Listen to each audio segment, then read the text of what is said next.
আল্লাহ রসুলের সাহাবা হযরত জাবির রাদিয়াল্লাহু তাআলা আনহু রান্নার কাজে চলে গেলেন। রান্না করেন, সময় হয়ে গেল, রান্না শেষ হয়ে গেল। আল্লাহ নবীর সঙ্গী হয়ে আল্লাহ রসুলের সাহাবা রসুলেরা কম বেশি 350 সাহাবীরা কাতারে কাতারে কাতারে কাতারে সবাই আসতে লাগলেন। কিন্তু জাবেরের ঘরটায় বসার জায়গা কি দেবে? বিছানা নাই।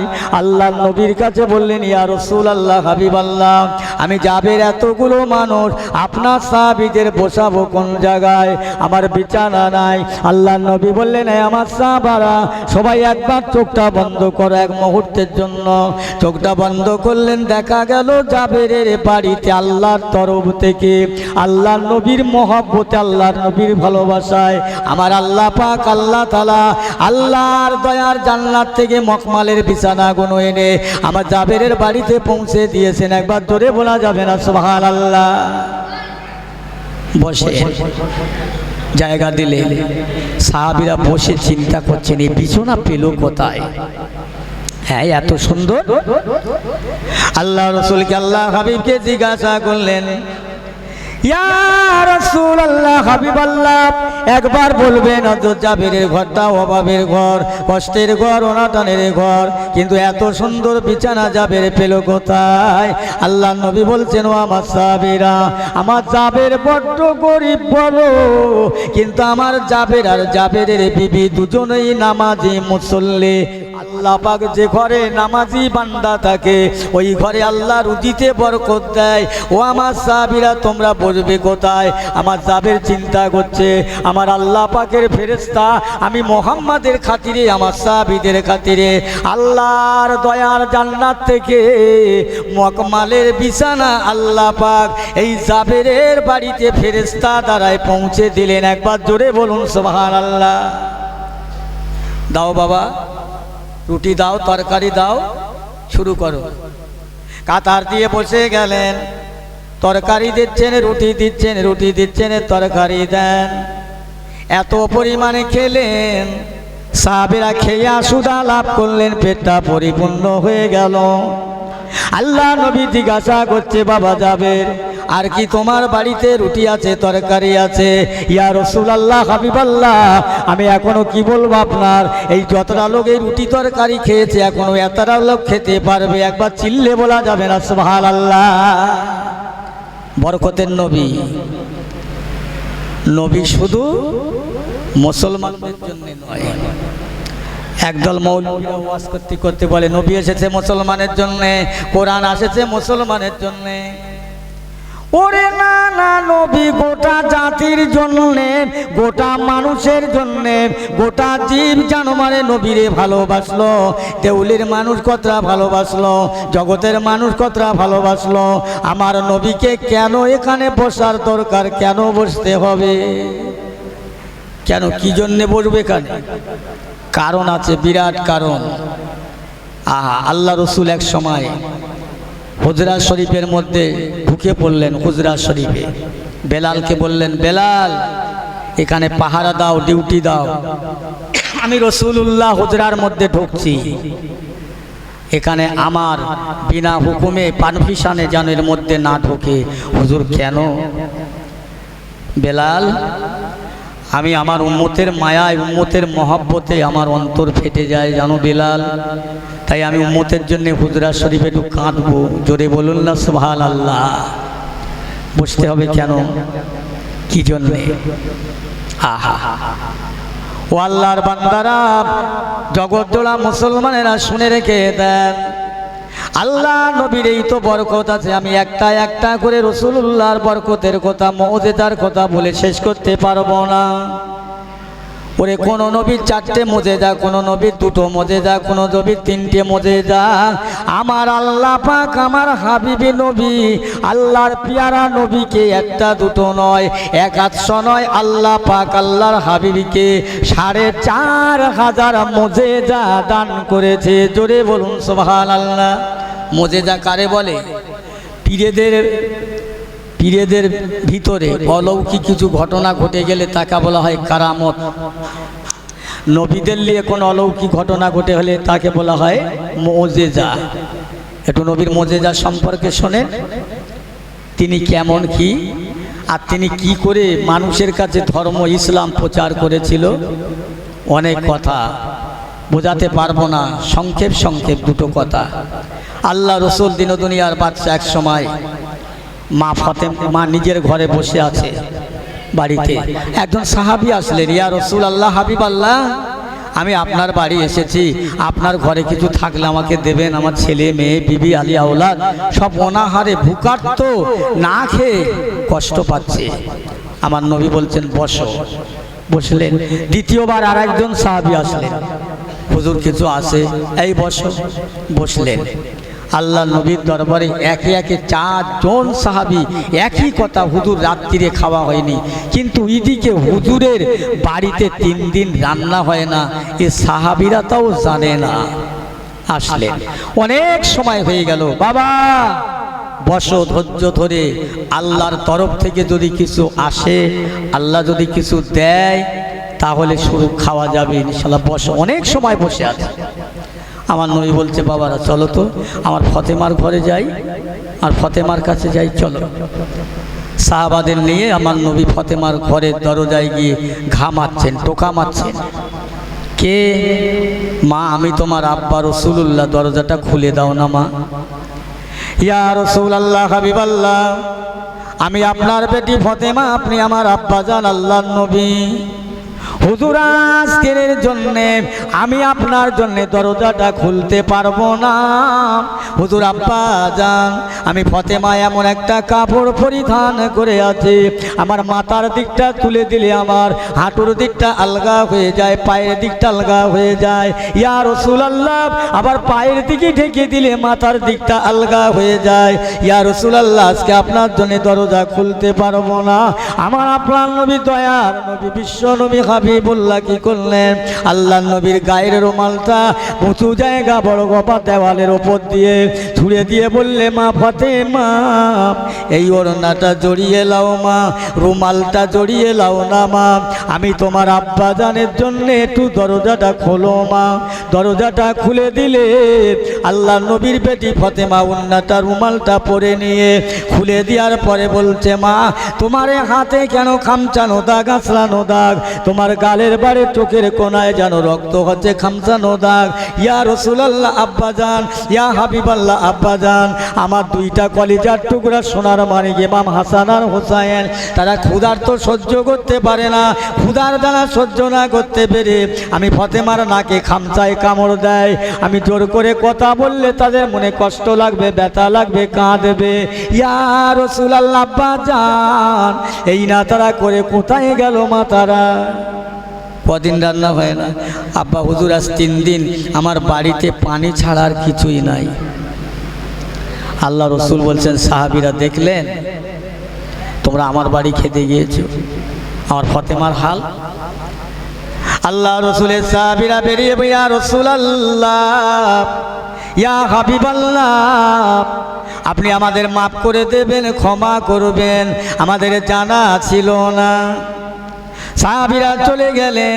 আল্লাহ নবী বলছেন, ও মা ফতেমা, আমার হাসান হুসাইন কই, আমার 2টো ভাই কোথায়? বলে, হুজুর এই দিকে এইভাবে চলে গেছে।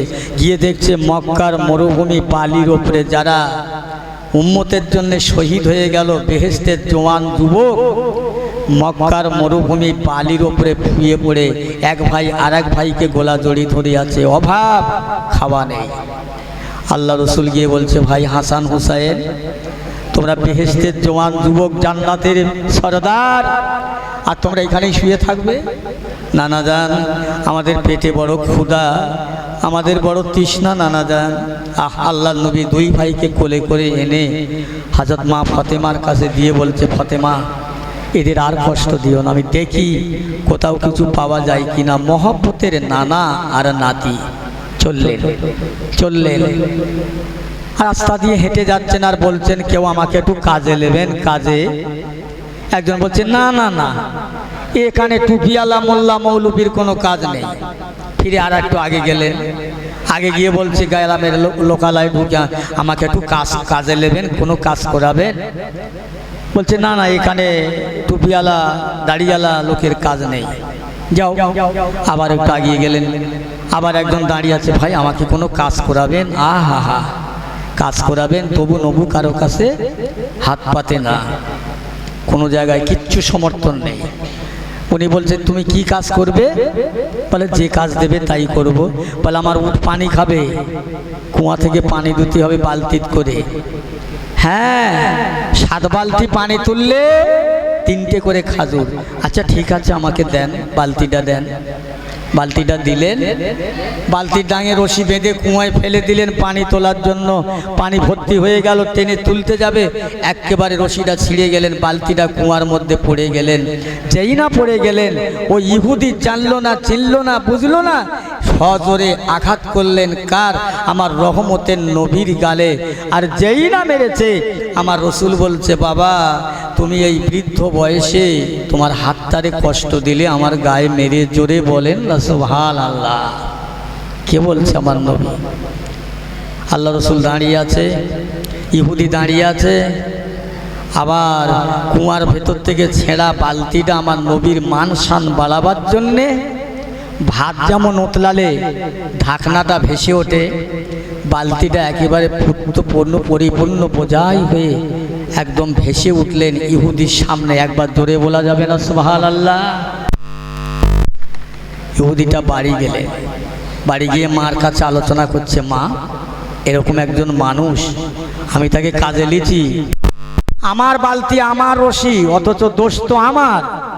আমি সহ্য না করতে পেরে বালতিটা ছিঁড়ে গিয়েছে কুয়ার মধ্যে, আমি সেই মানুষটাকে সজোরে আঘাত করেছি। তবে মানুষটার মধ্যে যে এত দয়া, মানুষটার মধ্যে এত মায়া, মানুষটার মধ্যে যে এত রহম, মা আমি আজ পর্যন্ত এইরকম মানুষ দেখিনি। আমার যে চড় মেরেছি, আমার ওপরে রাখবে, আমারকে প্রতিশোধ নেবে না, আমার হাত যে হাত দিয়ে মেরেছি ওই হাতটা ডলে দিচ্ছে আর বলে বাবা হাতে বাড়ি গিয়ে একটু তেল দেবে। ই কি মানুষ মা? মা বলছে বাবা মুসা আলাইহিস সালামের জামানাটা আল্লাহ কেতাব দিয়েছিলেন, তৌরাত কেতাব, এর মধ্যে লেখা ছিল কম বেশি 70 জায়গায় মুহাম্মাদুর রাসূলুল্লাহ। মনে হয় সেই মানুষটা হবে, তোর ভাগ্য বড় হবে, তোর তকদির বলন্দ হবে। যা বাবা কলেমা পড়ে মুসলমান হয়ে যা, জোরে বলেন সুবহানাল্লাহ। মায়ের কথা শুনে এত মায়া লাগলো, এত দয়া লাগলো, নিজের যে হাতটা দিয়ে আমার রসুলের গালে আঘাত করলো, ওই হাতটা নিজে নিজে কেটে দিলেন। কেটে দিয়ে আমার রাসূলুল্লাহর দরবারে যাচ্ছে হাঁকতে হাঁকতে, ইয়া রাসূলুল্লাহ হাবিবাল্লাহ, ইয়া রাসূলুল্লাহ হাবিবাল্লাহ, কোথায় আছেন? একবার আমার ডাকে সাড়া দেন। আপনার আমার নবী, দয়ার নবী, দিন দুনিয়ার বাদশা আম্মা জান ফাতেমার ঘরে নাতিদেরকে নিয়ে বোঝাচ্ছে, নাতিদেরকে সান্ত্বনা দিচ্ছেন। ওই ইহুদিটা গিয়ে কি করলেন? বললেন ইয়া রাসূলুল্লাহ হাবিবাল্লাহ, একবার আপনি বাইরে আসুন, আপনার সঙ্গে আমার বিশেষ কথা রয়েছে। রসুল আমার ঘরে থেকে বাইরে আসছেন, চেয়ে দেখছেন ওই হাতটা কাটা, ঝরঝর করে রক্ত বার হয়, হাতটা যেন নুলো হয়ে গেছে। আমার রসুল বললে ও বাবাজি, তোমার হাতটা, যে হাতটা তুমি কাটলেন কেন?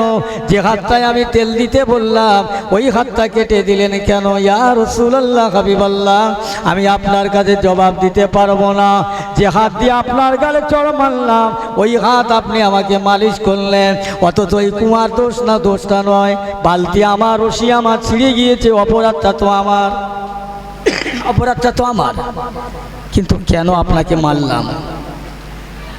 ইয়া রাসূলুল্লাহ, মেরেছি তো মেরেছি, মারির পরে আপনি আমার প্রতিশোধ নেবে, বদলা নেবে, কিন্তু না, বদলা আপনি নিলেন না, প্রতিশোধ নিলেন না, বরং আমার হাতটা দলে দিলেন। আপনি যে কি ধরনের মানুষ, কত দয়ার মানুষ, একবার বলুন আপনি আমাকে মাফ করবেন কিনা? আল্লাহ নবী বলছে বাবা তোমাকে মাফ চাইবার আগে আমি রাসূলুল্লাহ তোমাকে মাফ করে দিলাম। একবার জোরে বলা যাবে না? একটু সবাই জোরে বলেন সুবহানাল্লাহ। সুবহানাল্লাহ বলে গোনা হবে বাবু? ভাই গোনা হবে? কি হবে সুবহানাল্লাহ বলে? কটা? 10টা। জোরে বলবেন না সুবহানাল্লাহ। আল্লাহু আকবার। বাবা হাতটাকে কাটলেন কেন? ও তো ওই হাত আমার হাত দেহর মধ্যে রাখবো না। আল্লাহ রসুল বলছে তোমাকে লোকেরা প্রতিবন্ধী বলবে, নুলো বলবে, খোঁড়া বলবে, বলুক ইয়া রাসূলুল্লাহ। যাও বাবা আমি তোমাকে মাফ করে দিলাম, ওই কাটা হাতটা নিয়ে এসো। কাটা হাতটা নিয়ে আসলেন। আহা আমার আপনার নবী, দয়ার নবী, বিশ্ব নবী হাবিবুল্লাহ কি করলেন? ওই কাটা হাতটা নিয়ে ইহুদি যাত্রা যেখান দিয়ে কেটে দিলেন, ওই জায়গায় আমার রাসূলুল্লাহর গালের লালা মোবারক একটুখানি লিয়ে ওই জায়গায় ধরলেন। আমার ভাইরা এমনভাবে আগের মতো হাতটা হয়ে যায়। ওই ব্যক্তি ইতিহাসে লিখছে আমার অন্য হাতের যন্ত্রণা হয়, কন কন করে বেদনা হয়। যে হাতটা আমি কেটে ফেললাম আমার রাসূলের ইশারায়, যে হাতটা জুড়ে গেল, ওই হাতের দ্বারা আজ পর্যন্ত কোনো দিন আমার যন্ত্রণা আর হলো না। জোরে বলুন সুবহানাল্লাহ। ইয়া রাসূলুল্লাহ, হাবিবাল্লাহ, আপনি আর আমাকে এইভাবে বাড়ি ফিরাবেন না। সত্যি আপনার জানে দয়া, সত্যি আপনার জানে মায়া, আপনার জানে এত দয়া মায়া জানি না। আমি আপনাকে না চিনে না বুঝে না জেনে আঘাত করলাম। ইয়া রাসূলুল্লাহ, আপনি আমার হাতটা ধরে চিরজনমের মতো চিরদিনের জন্য আল্লাহর মহাবাণী কলেমা শরীফ পড়িয়ে আপনি মুসলমান হিসাবে আমাকে কবুল যেন হতে পারে। আল্লাহর নবী হাতটা ধরে ইহুদির হাতটা ধরে বলেছিলেন কালমা লা ইলাহা ইল্লাল্লাহ। পড়ে লা ইলাহা ইল্লাল্লাহ, লা ইলাহা ইল্লাল্লাহ মুহাম্মাদুর রাসূলুল্লাহ সাল্লাল্লাহু আলাইহি ওয়াসাল্লাম। ওই লোকটা আল্লাহর দয়ার জান্নাতের যোগ্য মানুষ হয়ে গেল। জোরে বলুন। তাহলে নবী ধর্ম প্রচার করতে কোনো বন্দুক লাগেনি, লাঠি লাগেনি, তলোয়ার লাগেনি, কামান লাগেনি, তীর লাগেনি, বোম লাগেনি। কি দিয়ে করেছে? রাসূলুল্লাহ নরম আদর্শ, নরম চরিত্র দেখে কাট্টা বেঈমানগুলো মুসলমান হয়েছিল। আল্লাহর নবী যে ক্ষমা চাওয়ার আগে যে অন্যায় করত তাকে ক্ষমা করে দিতেন। জোরে বলেন সুবহানাল্লাহ। আল্লাহর নবীর মহব্বত ভালোবাসা তাদেরও ছিলেন। একটু একটু করে বলি, এটি ছিল নবীর মুজিজা, এটাই ছিল নবীর মুজিজা। হ্যাঁ, কোন নবীর কথা আলোচনা করছি? এই নবীর গায়ের ঘামগুলো ছিল মেশকি আম্বারের ন্যায় খুশবুদার। এই নবীর পেশাব পায়খানা জগৎবাসী দেখতে পায়নি।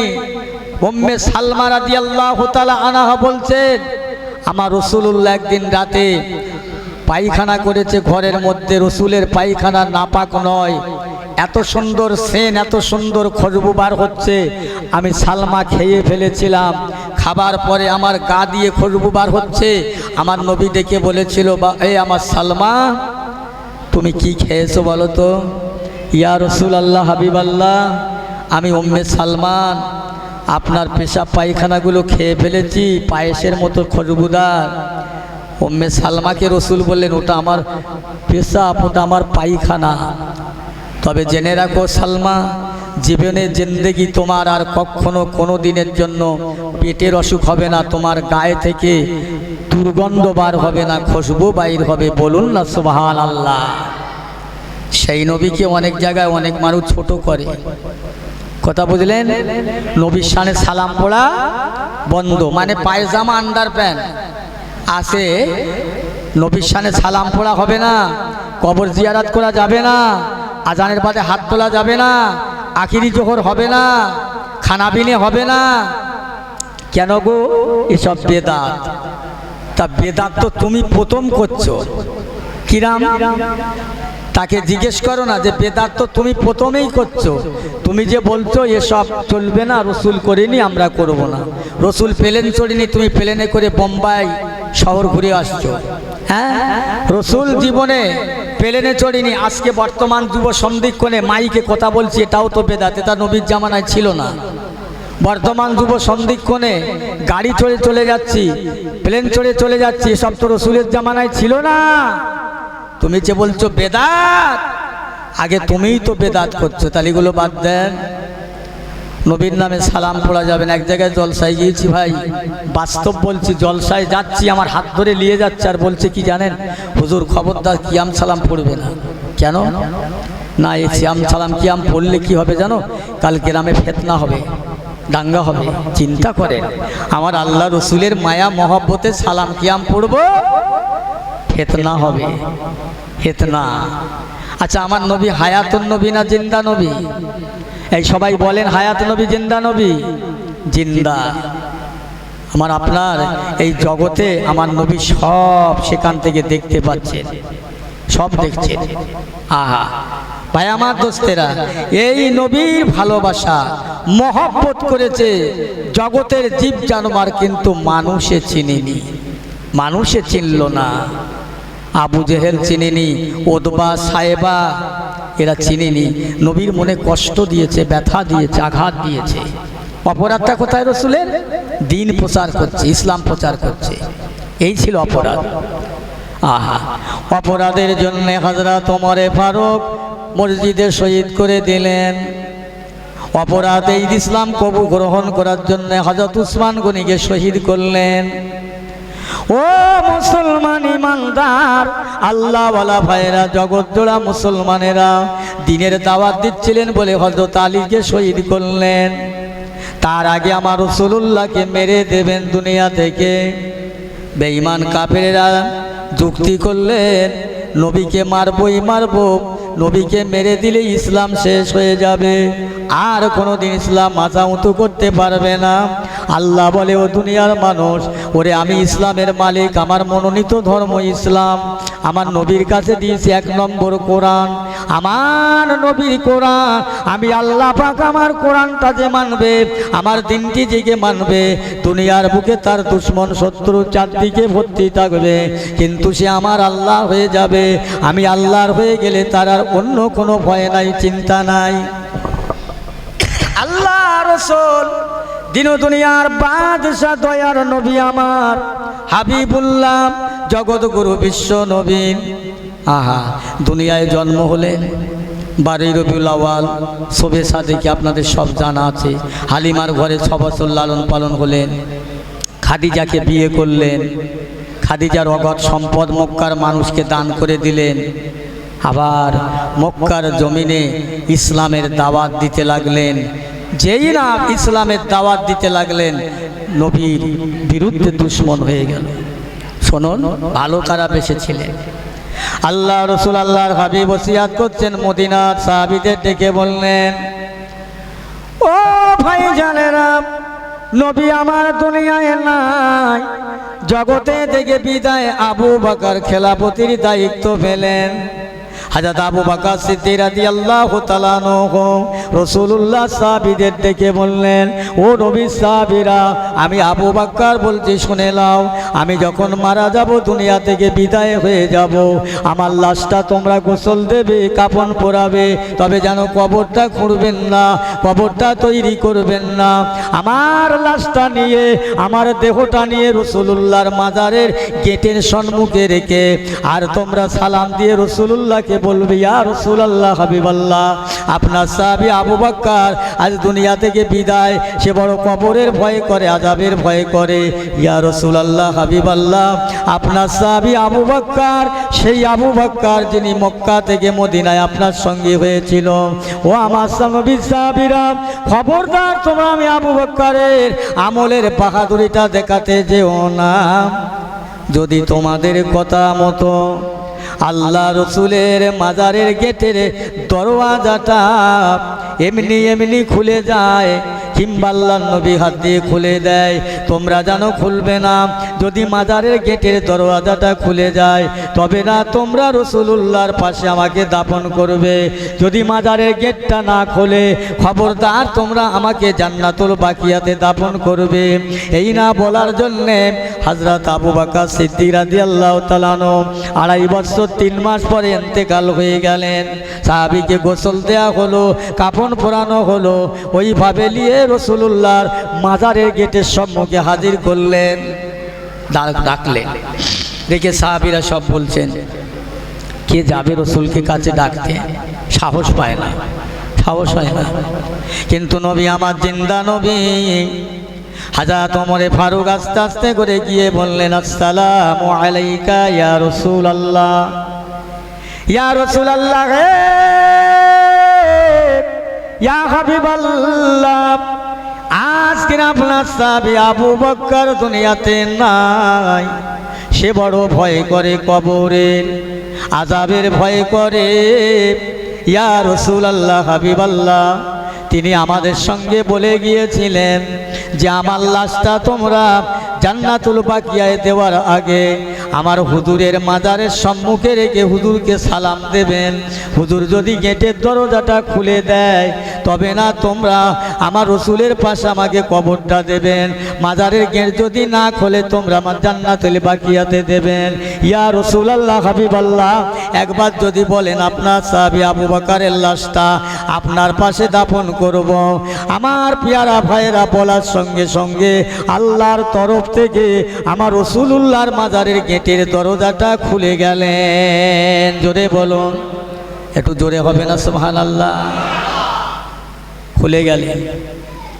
হযরত আবু বকরের লাশটা নিয়ে রাসূলুল্লাহর পাশে কবর তৈরি করলেন। কবর তামাত হয়ে গেল। আল্লাহ নবী মাজার থেকে সশরীরে জিন্দা মানুষের মতো বলতে আছে, ও আমার সাহাবারা, এতদিন ছিল আমার আবু বকর দুনিয়ার বন্ধু, দুনিয়ার সঙ্গে। আজ আমার আবু বকর আমার আখিরাতের বন্ধু হয়ে যাবে। আখিরাতের বন্ধু আমার বন্ধুকে আমার পাশে শুইয়ে দাও। দুনিয়ার আখিরাত বন্ধু ছিল, আমার আখিরাতের আমার সঙ্গী বন্ধু হয়ে যাবে। জোরে বলুন সুবহানাল্লাহ, আর একবার জোরে বলেন সুবহানাল্লাহ। নবীদের সাথে আর সাহাবীদের কি ভালোবাসা, কি রিলেশন, কি যোগাযোগ। আল্লাহর নবীর সঙ্গে দুনিয়ায় স্বপ্নযোগে যার জিয়ারাত হয়েছে তার জন্য জাহান্নাম হারাম। জোরে বলেন সুবহানাল্লাহ। কাঁদবেন আল্লাহর কাছে। মদিনার মেহমান যদি না হয়, আল্লাহ অন্তত একবার তোমার হাবিবের জিয়ারাত আমার নসিবে কবুল করো। এটাই যদি স্বপ্নযোগে রসুলকে দেখে থাকেন, কেউ যদি দেখে তার জন্যে জাহান্নাম হারাম। কারণ রাসূলুল্লাহর সুরাত শয়তান ধরতে পারে না। তাহলে বোঝা গেল যে নবীদের সঙ্গে সাহাবা হুজুরের কত ভালোবাসা। আমার পেয়ারা ভাইরা, এবার নবী তার উম্মতে মুহাম্মাদীকে কতটা ভালোবাসে দেখে এলেন। নবীকে ভালোবাসি না নবীর হুকুমগুলো, নবীর আদর্শগুলো আমরা সব শহীদ করে দিচ্ছি, খতম দিচ্ছি। শতকরায় 70-80% মুসলমানের মুখে দাড়ি নাই। কম বলেছি, আরও বেশি হতে পারে। শতকরায় গ্রামে যদি 100 মানুষ বাস করে 30 জন নামাজ পড়ে না। কিন্তু মসজিদগুলো খুব শান শওকত। এই নবীর কথা শোনেন। আমার নবী ছিলেন অতীতের নবী, ভবিষ্যতের নবী, বর্তমানের নবী। নবীর বয়ান শোনেন। আল্লাহ রসুল, আল্লাহর হাবিব, দিন দুনিয়ার বাদশাহ, দয়ার নবী আমার 1 তারিখে বলছে, ও বাবা আলী শোনো, আমি তোমাকে নিষেধ করি বাবা, দক্ষিণে যাবেন না, যেও না। আখিরি জামানার খবর নবী বলছে। হযরত আলী শুনলেন না, একদিন চলে যান। যেতে যেতে দেখতে পেলেন একটা লোকালয়ে ঢুকে দিন, একটা মসজিদ ঘর, আল্লাহর ঘর। ওই মসজিদটা এত সুন্দর, পাথর লাগানো, চকচকে ঝকঝকে। কিন্তু মসজিদের মধ্যে এত মুসল্লির সংখ্যা রয়েছে, একটা মুসল্লির মতো দেখায় না। হযরত আলী রাদিয়াল্লাহু তাআলা আনহু দেখতে পাচ্ছেন ওই মুসল্লিগুলো তার চোখে শিয়াল, কুকুর, জীব জানোয়ার। হুজুর দেখছেন, দেখি তো আল্লাহর ঘরে এই জিনিস কেন? আল্লাহর ঘরে এই জিনিস কেন? এখানে মানুষ থাকবে, মুসলমানের ঘর, আল্লাহর ঘর, ইবাদতের ঘর, আমলের ঘর, নামাজের ঘর, কিন্তু এর মধ্যে জীব জানোয়ার কেন? দেখছে অবাক হয়ে, ইস। একজন পিছন দিয়ে এসে বলছে, ভাই অবাক হয়ে কি দেখছেন? বলছে, দেখছি ভাই আল্লাহর ঘরে একটা মানুষ নেই, জীবজন্তু ভরা। বলছে আরো যদি কিছু দেখতে চান আর একটু আগে যান। শুনছেন তো আমার কথা? আর তো আগে যান। আগে গিয়ে দেখছেন পাশাপাশি তিনটে কুয়া, মাঝখানের কুয়াটা একেবারে শুকনো, একদম শুকনো। দুই সাইডের দুটো কুয়ায় পানি টকবাক টকবাক করে ভর্তি পানি। এখন একটা কুয়ার পানি মাঝখানের কুয়াটা পেরিয়ে ডিঙিয়ে যারে বলে চলে যাচ্ছে, ওতে এক টোপ পড়ে না, অথচ ওতে নেই, ওতে পড়ে না, যাতে আছে ওতেই পড়ছে, পানি গড়িয়ে অন্যদিকে চলে যাচ্ছে। বাংলা কথায় বলে না, তেলো মাথায় তেল দেয়। একটা কুয়ার পানি সেখানে কুয়ায় ধরে না, তাতেই পড়ছে, অথচ যেখানে পড়ার দরকার সেখানে পড়ে না। হযরত আলী দেখছেন, দেখতে দেখতে আর একজন পিছন দেশে বলছে, ভাই কি দেখছেন? বলে, দেখছি এই দেখো না, এ কি হালাত। বলছি ওর থেকে আরো কিছু দৃশ্য দেখবেন, একটু আগে যান। আগে গিয়ে দেখছে বিরাট বড় একটা গাছ, বিরাট বড় গাছ। গাছের প্রত্যেকটা পাতায় পাতায় সব পাখি বসে আছে। পাখিগুলো সাদা, কি সুন্দর দেখতে। তার গায়ে লেখা আছে আরবি কালাম, কোরআন শরীফ পাক। ও পাখিগুলো গাছে থেকে উড়ে সামনে যা পায় তাই খায়, ওরা কিছু দেখে না। নোংরা, পচা, পেস্কো, দুর্গন্ধ যা পায় খায়।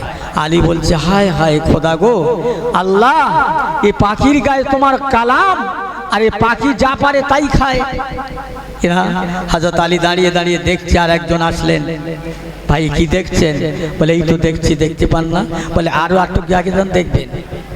আগে গেলেন, গিয়ে দেখছে একটা যুবতী মেয়ে ছেলে রাস্তার মাঝায় দাঁড়িয়ে আছে।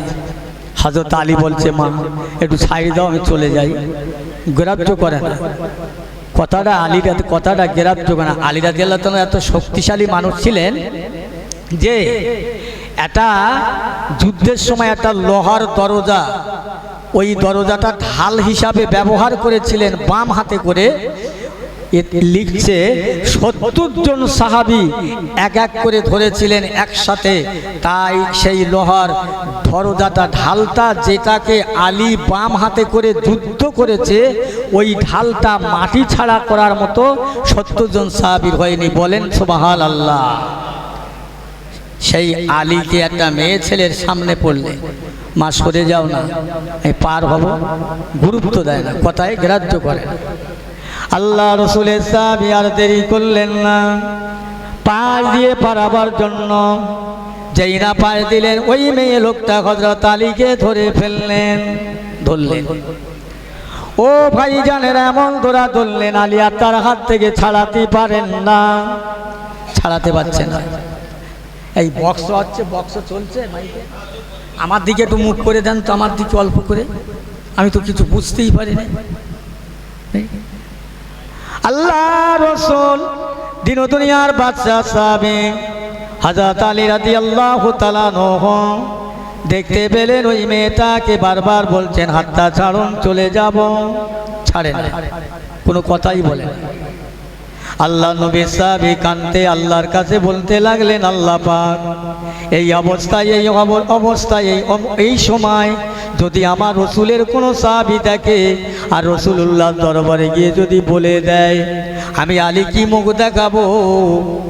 আল্লাহ পাক আমার কি হবে? একবার রহম করো, করুণা করো। যে আলী একটা লোহার দরজা ঢাল হিসাবে ব্যবহার করেছিল বাঁ হাতে করে, ৭০ জন জাগাতে পারলেন না, সেই আলী ওই মেয়ে লোকটার কাছে ছাড়িয়ে যেতে পারছেন না, কি হবে? হযরত আলী কাঁদতে লাগলেন আল্লাহর কাছে, আল্লাহ কি হবে? ও ভাই জানে না, আলীর কান্নাকে আল্লাহ কবুল করে ৩০ দুগুণে ৬০ জন সৈন্য আসলো তাকে বাঁচাবার জন্য, মেয়ে লোকটার কাছে হাত ছাড়াবার জন্য পারল না। 5 জন আসলো, পারল না। হযরত আলী রাদিয়াল্লাহু তাআলা এত জোরে কাঁদতে লাগলেন, আল্লাহ আমাকে বেইজ্জতি করবেন না, অপমান করবেন না, আল্লাহ আমাকে একবার হেফাজত করেন। দেখতে পাওয়া যায় হযরত আলীকে লক্ষ্য করে একজন আসছে, আর ওই মেয়েটার দিকে লক্ষ্য করে এত জোরে ধমক দেয়, তম্বি করে। মেয়ে ছেলেটা কাঁপতে কাঁপতে আলীর হাতটা ছেড়ে দিলেন। হযরত আলী রাদিয়াল্লাহু তাআলা কাঁপতে কাঁপতে দৌড়ে দৌড়ে আমার রাসূলুল্লাহর দরবারে হাজির হয়ে যান। হাজির হয়ে যাওয়ার পরে বললে, বাবা আলী, তোমার গায়ে এত ঘর্ম কেন, শরীরে এত ঘাম কেন? বাবা জিহাদে গেছিলে, যুদ্ধ করতে গেছিলে? জি না ইয়া রাসূলুল্লাহ। তবে এত ঘাম কেন? ইয়া রাসূলুল্লাহ, হাবিবাল্লাহ, এত ঘাম কেন নিশ্চয়ই বলবো, যদি আপনি অনুমতি দেন আমাকে বেয়াদবি মাফ করবেন। বলো। ইয়া রাসূলুল্লাহ, ইয়া হাবিবাল্লাহ, আমি আলী আপনার কথা অবাধ্য করে, অমান্য করে দক্ষিণে গেলাম। আমার প্রথমবার দেখা হলো আল্লাহর ঘর। হুজুর, ওই ঘরটা এত সুন্দর, এত চকচকে, এত শানশৌকাত। ইয়া রাসূলুল্লাহ, আমি আলী ওই মসজিদের ভিতরে দেখতে পাচ্ছি এত শিয়াল জন্তু জানোয়ারে ভরা। ইয়া রাসূলুল্লাহ, একটা মুসল্লি পাওয়া যায় না। তারপর কি দেখেছো? ইয়া রাসূলুল্লাহ, হাবিবাল্লাহ, তারপর দেখেছি পাশাপাশি 3টে কুয়া, মাঝখানের কুয়াটায় পানি নাই, 2 সাইডের কুয়ায় পানি আছে, যাতে পানি আছে ওতে পড়ে, পাঁচাটায় পড়ে না। ইয়া রাসূলুল্লাহ, ইয়া হাবিবাল্লাহ, পাখিগুলো ডানায় লেখা রয়েছে আল্লাহর কালাম, আরবি কালাম। কি সুন্দর পাখি, সাদা পাখি। ওই পাখিগুলো গাছে থেকে উড়ে নিচে বসে তারা নোংরা পচা গোবর না পাখি সব তারা দেখে না, গপ গপ করে খেয়ে যায়। ইয়া রাসূলুল্লাহ, তারপরে আমি আসার পথে আমার একটা মহিলা হাত ধরে ফেলল, আমি হাতটা ছাড়াতে পারলাম না। ইয়া রাসূলুল্লাহ, ইয়া হাবিবাল্লাহ, আমি আল্লাহর কাছে কাঁদতে লাগলাম। 60 জন এসলো, তারাও পারল না। 5 জন এসে তারাও পারল না। একজনকে দেখে মেয়েটা আমার হাতটা ছেড়ে দিলেন। ইয়া রাসূলুল্লাহ, তাই কাঁপতে কাঁপতে দৌড়ে দৌড়ে আপনার দরবারে আসলাম। হুজুর, এগুলো কি হবে একটু বলেন। আল্লাহ রসুল বলেছিলেন, বাবা আলী লিখো নাও, এটা হলো আখিরি জামানার আলামত। আখিরি জামানার আলামত তুমি যেটা দেখেছো বাবা, সেই জামানার এটাই দৃশ্য। বাবা, আখিরি জামানা আমি রাসূলুল্লাহ থাকবো না, তোমরা সাহাবীরা থাকবে না, সবাই চলে যাব। ওই সময় আল্লাহর দুনিয়াতে এত মুসলমানের সংখ্যা, এত মুসল্লি বেড়ে যাবে। ও বাবা আলী, আলেম বেড়ে যাবে, হাফেজ বেড়ে যাবে, মৌলানা বেড়ে যাবে, মুসল্লি বেড়ে যাবে, রোজাদার বেড়ে যাবে, মসজিদ বেড়ে যাবে, বেহায়ার সংখ্যা বাড়বে, বেপরদার সংখ্যা বাড়বে। এই নবী যা বলেছে হচ্ছে না, হয় না? বেহায়ার সংখ্যা বেড়ে যাবে, বেপরদার সংখ্যা বেড়ে যাবে, মানীয় লোকের মান যাবে, অমানির মান হবে। যাদের লিখতে দিলে 2-4 ঘন্টা কলম ভেঙে দেয়, নবী বললেন সে দেশের প্রতিষ্ঠানের মাতব্বর হবে। হচ্ছে। ও ভাই জানেরা, নবী আমার এই কথা বলে ক্ষান্ত হলো না। বাবা আলী শুনে এলাম, আখিরি জামানায় এমন এমন মসজিদ হবে, মসজিদগুলো অত্যন্ত শান-শওকতের সঙ্গে হবে, পাথর লাগাবে, ঝিকমিক করবে, কিন্তু ওর মধ্যে এত মুসল্লি দেখা যাবে। ওই মুসল্লিগুলো দুনিয়ার কথা বলবে, বাজারের কথা, হাটের কথা, চাষবাসের কথা নিয়ে আলোচনা করবে মসজিদের মধ্যে। সুতরাং ওদের চেহারাটা বাবা আলী শুনে লাও, আর ইমানের চেহারা থাকবে না, মুসলমানের চেহারা থাকবে না, ওদের হয়ে যাবে জ্যান্ত শেল কুকুরের মতন চেহারা। এই মসজিদে দুনিয়ার গল্প হয় না? হয় না? আপনাদের এখানে না হলে আমাদের ওখানে হয়। সব মসজিদে বসে, ভাই কতটা জমি রুয়েছো, কতটা চাষ করেছো, হ্যাঁ ব্যবসায় কিরাম হয়েছে।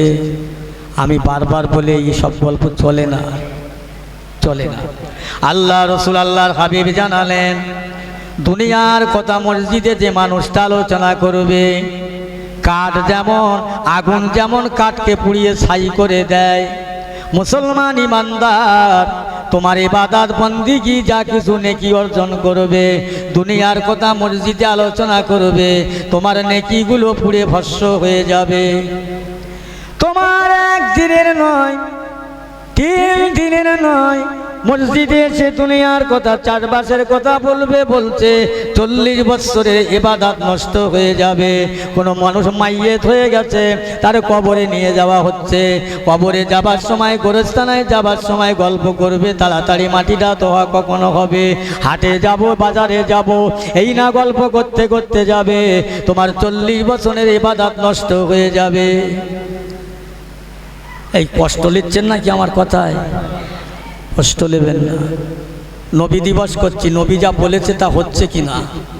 আল্লাহ রসুল এই বলে ক্ষান্ত হলো না। বাবা আলী শুনে নাও, মসজিদগুলো সুন্দর হবে, মুসল্লিগুলো হবে অসুন্দর।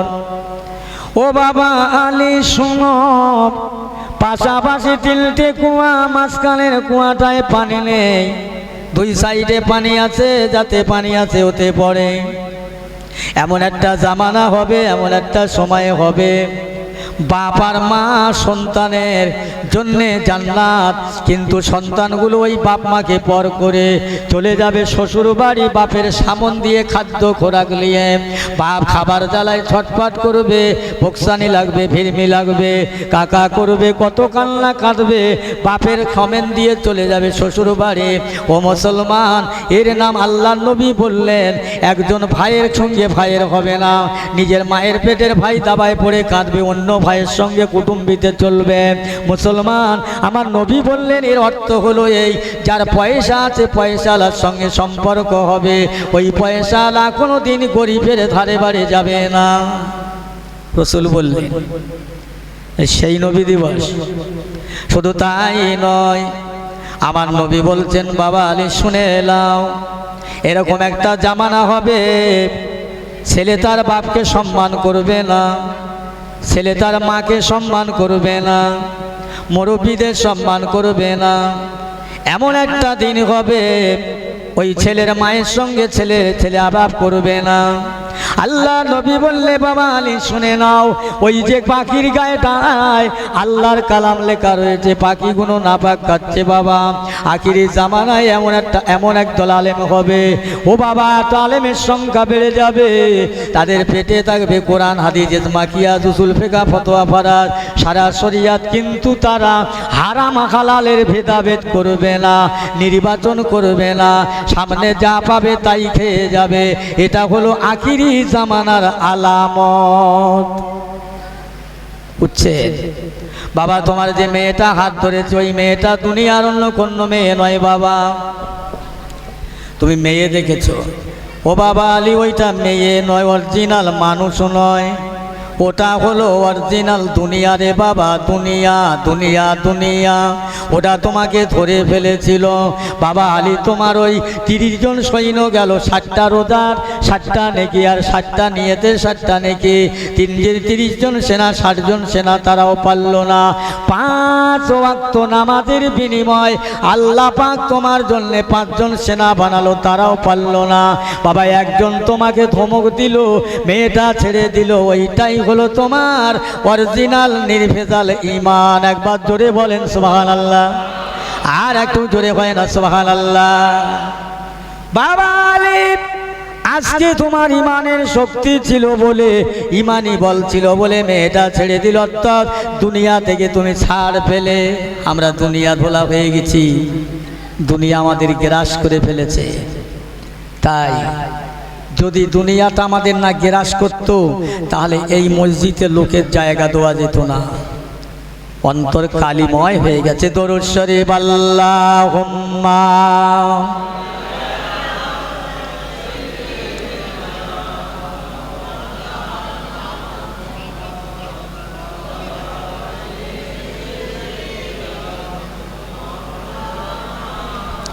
তাহলে আমার রাসূলুল্লাহ যে সব বাণীগুলো বলে গেল, অতীত, বর্তমান আর ভবিষ্যৎ, এতে যদি কেউ সন্দেহ করে এটা মিছে কথা, ঈমান থাকবে তো?